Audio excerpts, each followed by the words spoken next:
हिंदू धर्म के अनुसार लोग कहते हैं कि जो जैसा कर्म करता है वो वैसा ही फल पाता है। जो दूसरे के लिए कुआं खोदता है वो उस कुआं में स्वयं गिर जाता है। यही हमारे शास्त्रों में लिखा है और यही हमारा धर्म है और यही सच्चाई है। एक बार एक रोहित नाम का लड़का था और उसके माता पिता कोई नहीं थे और उसने अपनी मेहनत से कठिन परिश्रम किया और पढ़ाई किया। वो आर्मी में हो गया, एक फ़ौजी बन गया। जब वो फ़ौजी बन गया तो उसको किसी भी चीज़ की दिक्कत परेशानी टेंशन नहीं थी, क्योंकि उसका परिवार कोई नहीं था, उसके माता पिता कोई नहीं थे, वो अकेला ही था और वो कैंटीन में खाना खाता और किसी चीज़ की टेंशन ना लेता, क्योंकि वो अकेला था। उसी कैंटीन में एक सेठ जी डेली घूमने आते थे, तो वो सेठ जी उस रोहित को डेली देखते। उससे रोहित से मुलाकात हुई और व्यवहार हो गया। रोहित से पूछने लगे सेठ जी कि बेटा तुम कहाँ रहते हो और तुम्हारा कौन माता पिता है। तो वो रोहित अपनी सारी सच्चाई बता दिया कि सेठ जी इस दुनिया में मेरा कोई नहीं है और मैं अकेला हूँ।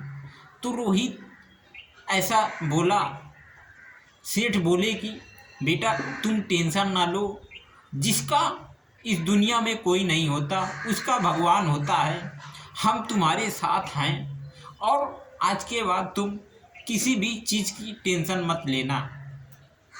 फिर दूसरे दिन सेठ फिर गया कैंटीन में उस रोहित के पास और रोहित से बोलता है कि बेटा मैं एक धंधा खोलने जा रहा हूँ, मुझे कुछ पैसे की ज़रूरत है, क्या कुछ पैसे मुझे आप दे सकते हो। तो वो रोहित बोला कि सेठ जी मैं आपको पैसे तो दे दूँगा, लेकिन आप मुझे वापस करोगे या नहीं करोगे इससे कैसे मालूम चलेगा मुझे। सेठ बोलते हैं कि अरे रोहित मैं तुम्हारी कसम खाता हूँ, मैं पैसे तुम्हारे जल्द ही वापस कर दूँगा। लेकिन रोहित बोला कि ऐसी कसम तो बहुत लोग ही खा जाते हैं, झूठी कसम, लेकिन मैं तुम पर कैसे यकीन करूँ। तभी सेठ बोलता है कि रोहित तुम मेरी कुछ मदद ही कर दो, अगर मुझे पैसे ना दो तो कुछ मेरी हेल्प ही कर दो।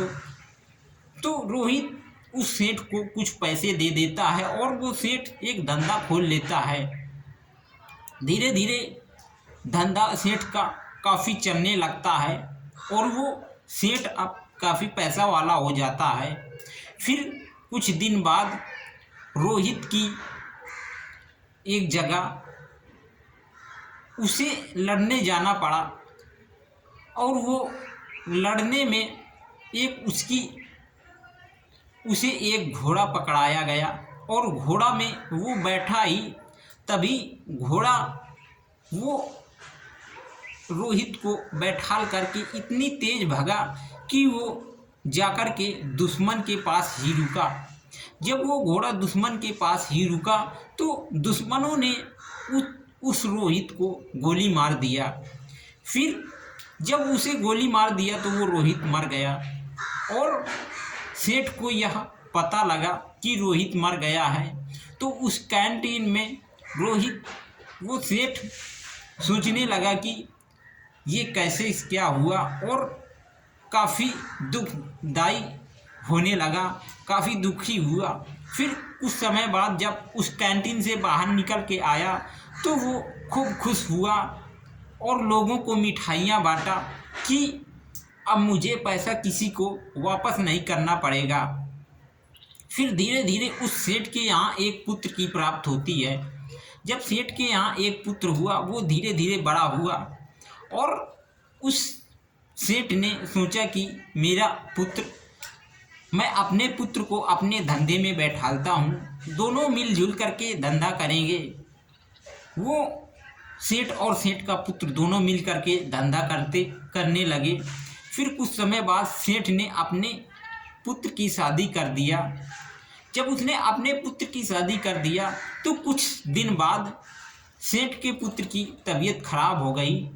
तभी सेठ काफ़ी चिंतित हो गया और अस्पताल में ले गया, लेकिन उसकी हालत इतनी खराब थी सेठ के पुत्र की कि उसे हर एक अस्पताल में लोग बोलते हैं कि डॉक्टर बोलते हैं कि ये हमारे बस का नहीं है। तो सेठ अदला बदली करके उसने काफ़ी अस्पतालों में देख लिया, लेकिन उसका इलाज कहीं नहीं हो पाया। तो वो आखिरी में अपने घर ही ले आया अपने पुत्र को। कुछ दिन बाद उसकी पुत्र की मृत्यु हो गई।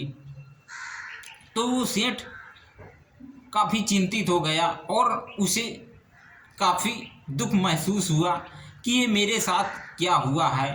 तभी एक महात्मा आते हैं सेठ जी के यहाँ, और वो महात्मा से सेठ जी बोलता है कि महात्मा जी देखो, मेरा इतना सयान लड़का ख़त्म हो गया और उसकी शादी भी हो गई थी, क्या इसमें मेरा क्या कसूर है। तो महात्मा जी बोलते हैं कि सेठ जी, तुमने एक लड़के से पैसे लिए थे और उसके पैसे वापस नहीं किया। सेठ जी बोलते हैं कि महात्मा जी, वो लड़का मर गया था तो मैं पैसे किसको वापस करता। महात्मा जी बोलते कि किसी ज़रूरतमंद लोगों की मदद कर देते, कुछ ही थोड़ा ही मदद कर देते, लेकिन आपने एक भी रुपया किसी को खर्चे में नहीं दिया और ना किसी की मदद किया। वो जो लड़का तुम्हारे यहाँ पैदा हुआ था वो रोहित ही था, और वो रोहित अपना जो तुम्हें दे गया था वो ले गया तुमसे, और तुम जैसे थे वैसे फिर आ गए। तभी सेठ बोलता है कि सेठ जी, ये तो बात आपकी सही हुई, लेकिन अभी 2 महीने पहले ही मेरे पुत्र की शादी हुई थी।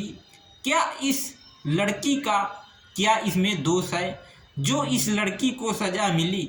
तभी वो महात्मा बोलते हैं कि सेठ जी, ये लड़की को भी कर्म का फल मिलता है, क्योंकि वो जो रोहित के यहाँ पर जो रोहित को घोड़ा दिया गया था तो ये लड़की ही थी। तो इस लड़की ने उस रोहित को दुश्मनों के पास जाकर के छोड़ा, इसीलिए रोहित की मृत्यु हो गई। अब ये भी अपना भोग भोगेगी, और इसी प्रकार हमारे सृष्टि का नियम चलता आ रहा है। जो जैसा करेगा उसे वैसा ही फल मिलेगा, चाहे वो राजा हो और वो चाहे भिखारी हो। सेठ को कर्मों का फल मिल गया। अब उसकी आँख खुल गई कि हमें किसी की मदद, अगर लिया है किसी से पैसा तो उसे पैसा ज़रूर वापस करना है। अगर वो नहीं है, वो मौके में नहीं है, तो हमें ज़रूरतमंद लोगों की मदद कर देना है, या फिर